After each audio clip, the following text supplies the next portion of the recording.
नमस्कार दोस्तों। आज है तारीख 14 जनवरी 2026 और आज की तारीख में यूजीसी नेट जेआरएफ की आंसर की जारी की गई है। इसके पूर्व 3 जनवरी को यूजीसी नेट जेआरएफ का ज्योग्राफी का एग्जाम भी हुआ था। तो प्यारे विद्यार्थियों, बहुत सारे बच्चों के बहुत अच्छे अंक होंगे, आपने अपनी आंसर की चेक की होगी।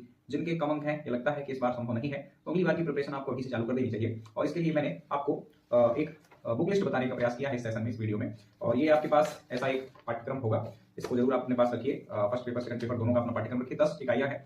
इसमें सबसे इंपॉर्टेंट पार्ट जो सबसे ज्यादा आता है इंडियन ज्योग्राफी है। तो उसके लिए कुछ बुक्स मैं आपको बताऊं तो वो बुक है मेरे पास, एक तो चतुर्भुज मामोरिया जी की। ये पुस्तक आप पढ़ सकते हैं, थोड़ा मोटी है, टाइम लगेगा, लेकिन पढ़ना है आपको। चूंकि बड़ी परीक्षा की तैयारी कर रहे हैं तो बुक्स से घबराना नहीं है कि मोटी है पतली है, पढ़ना होगा। तो ये चतुर्भुज मामोरिया जी की जो बुक है इंडियन ज्योग्राफी के लिए है। इंडियन ज्योग्राफी से बहुत ज्यादा क्वेश्चन आपके आते हैं, सबसे ज्यादा हिस्सा यही कवर करता है। आपको और पतली पढ़ना हो तो फिर ये एक पेरियार प्रकाशन की ये बुक आती है इंडियन ज्योग्राफी की, आप इसको पढ़ सकते हैं। सिविल सर्विसेज में ये बुक अच्छी चलती है और मोस्टली क्वेश्चन आ जाते हैं इससे। इसके अलावा और भी आपने सुन रखा होगा कि महेश कुमार बड़वाल जी की बुक, तो आप उसका भी सहारा ले सकते हैं। तो इंडियन ज्योग्राफी के लिए ये बुक्स हुई। इसके अलावा जो हमारे पाठ्यक्रम के 4 पार्ट्स हैं, जियोमॉर्फोलॉजी यानी भूआकृति विज्ञान, क्लाइमेटोलॉजी यानी जलवायु विज्ञान, और ओशनोग्राफी यानी महासागरीय भूगोल, और उसके अलावा पर्यावरणीय भूगोल। तो इनके लिए एक ही बुक आपकी सफिशिएंट है। ये जो फिजिकल ज्योग्राफी यानी कि भौतिक भूगोल की सविंदर सिंह जी की पुस्तक जो है, ये पुस्तक में आपको ये 4 पार्ट शुरू के 4 यूनिट्स जो है वो मिल जाएंगे। तो इस तरह से आपने 5 यूनिट्स इससे कवर कर लिए और यही पार्ट सबसे इंपॉर्टेंट होता है। सबसे ज्यादा क्वेश्चन मतलब 60% से अधिक क्वेश्चन आपको यहाँ से दिख जाएंगे ज्योग्राफी में। ठीक, इसके अलावा भी और पुस्तकें हैं, जैसे कि जो हमारी 5वीं इकाई है जनसंख्या एवं अधिवास भूगोल, इसके लिए आपको सर्वेश्वर नाथ सिंह जी की पुस्तक जो है तो देखना चाहिए। वो पुस्तक आपके लिए जनसंख्या एवं अधिवास भूगोल के लिए इंपॉर्टेंट होती है।